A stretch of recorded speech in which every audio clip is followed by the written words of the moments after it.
Welcome to Yasuní National Park. Located in northeastern Ecuador, this marvel covers an astounding 16,820 square kilometers.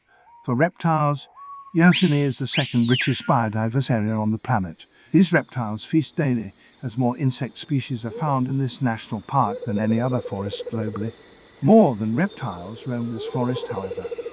Yasuní is home to the giant armadillo, the golden-mantled tamarin, the jaguar, and the giant otter, but these are just 4 of the 130 globally threatened species within the domain.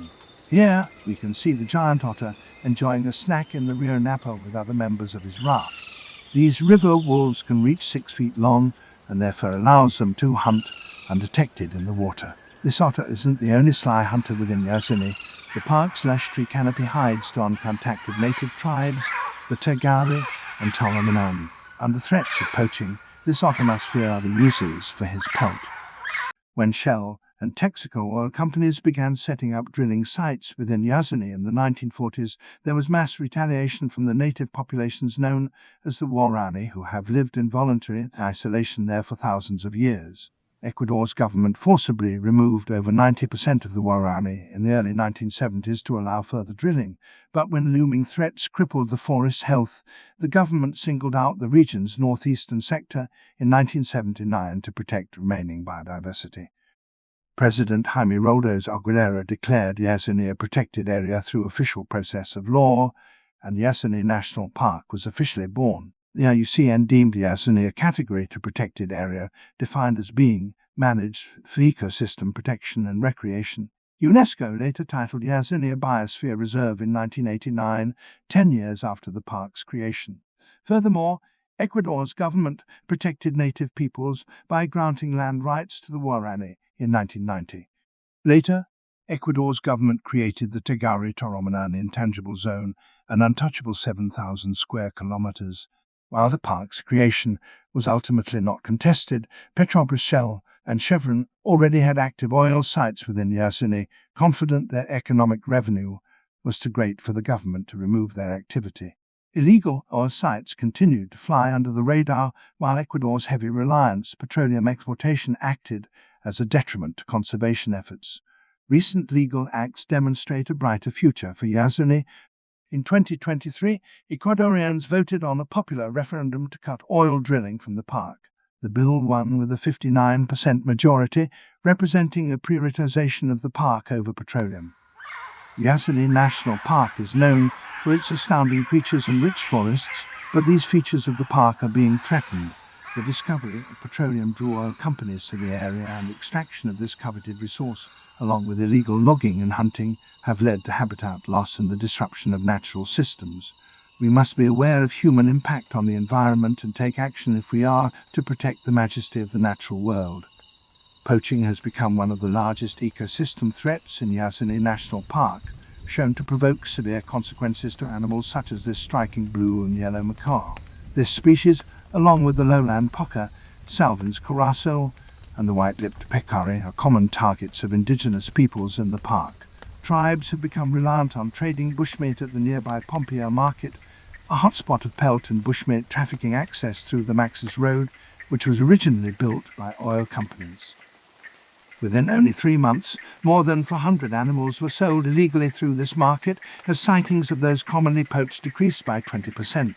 If efforts are not made to protect the park from humans' exploitative behaviors, endangered creatures like the golden-mantled tamarin will continue to disappear, possibly forever. The Guarani people have relied on hunting in the Yasuní region for subsistence needs since time immemorial. The lowland tapir, black caiman, jaguar, and multiple species of monkeys have all been targeted in the past for both their meat and valuable furs, but demand for these species and more skyrocketed with the construction of the Maxis Road in 1992. Granted free access through the road, the Guarani people utilized the Maxis to export bushmeat and furs, the hunting of which was deemed illegal in 1979. The Guarani, as well as outside poachers, continued to use the Maxis Road and other means of entering the park to hunt animals already pushed to the brink of extinction. The underlying causes of this devastating threat can be understood as the insufficient education to the Guarani people, the lack of overall management of the park, inadequate economic systems, and poverty. Without current information, indigenous tribes remain unaware as they hunt beyond the tolerable limit. They are for times more likely to live in poverty than other Ecuadorians. They are left with no other choice but to kill and sell native fauna. Additionally, the government has put forth little effort into park security and infrastructure. The threat of poaching is not only caused by influences within the Yasuní's borders, but extends beyond. The Maxis Road, developed by oil companies in the early 1900s, was intended to be a low-impact development. But this road has caused far more deleterious effects than originally anticipated. The Maxis Road has a control post to prevent colonists from entering to poach wildlife, but indigenous peoples are granted free access, which they use to sell bushmeat like the spider monkey. Authorities are aware of this issue, but they have yet to take action. At least 47 species have been killed and sold at markets through the utilization of the Maxis Road. The Maxis is also responsible for other impacts including habitat fragmentation, soil erosion, altered hydrology, road kill, noise, and deforestation. To address the threat of illegal hunting to Yasuní National Park, the Wildlife Conservation Society conducted various studies to determine the severity of the poaching impacts. The Wildlife Management Plan encompasses three main goals: effective zoning of community lands to reduce hunting, effective and coordinated control of colonization, illegal timber extraction, and wildlife monitoring. In addition, 14 boundary signs were installed within the park that informs visitors of the restriction of natural resources extraction. The Wildlife Conservation Society continues to study hunting patterns and involve indigenous peoples in the process of endangered species conservation. They are hopeful that with these implementations and others, wildlife in Yasuní can be saved from becoming bushmeat. Global Conservation is currently implementing a 5-year global park defense deployment in Yasuní in areas where illegal logging and wildlife poaching are most prominent. Through working with local communities, they aim to improve patrolling within Yasuní, upgrading equipment and patrolling effectiveness in the process. Global Conservation follows for guidelines, planning, partnerships, protection and sustainability. The first step is a critical threat assessment of the park through data collection. A plan can then be created for surveillance and security. Global Conservation continues to work with co-funders, governments, and private investors to raise park finance. In addition to hiring locals for park patrol, they have established partnerships with police and military to assist in park defense and surveillance. Global Conservation created in situ conservation efforts such as partnerships, infrastructure, and organizations to create ongoing sustainability and conservation efforts. Regulations coupled with adequate policing may be required to address threats.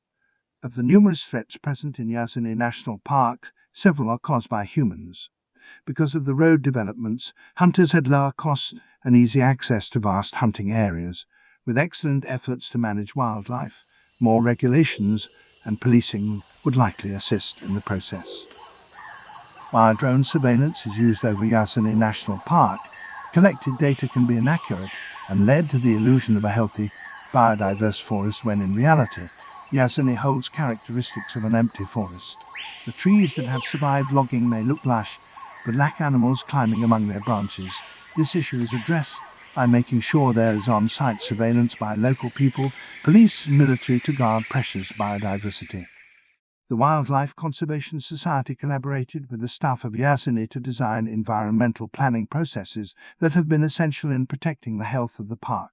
The National Park created the Yasuní Biosphere Reserve Management Committee to oversee the park and surrounding areas in the reserve. This committee allows shareholders, government representatives, and local community members to voice their ideas, concerns, and plans for the park. The implementation of management practices within Yasuní has had overall positive effects. Through management efforts, a threats map was created, oil corporations were engaged in conservation work, and several natural resource management plans were created for moving forward. Construction of oil roads by companies like Petrobras were halted. Our friend, the giant river otter, continues to enjoy the cool water of the Rio Napo, but he needs our help. His and his friends' protection is critically necessary to the survival of the flora and fauna in Yasuní National Park. With continued efforts to cease the devastating repercussions of human behaviors and to protect the park's integrity through management, Yasuní National Park will continue to progress and act as a symbol and reminder of the importance of the natural world.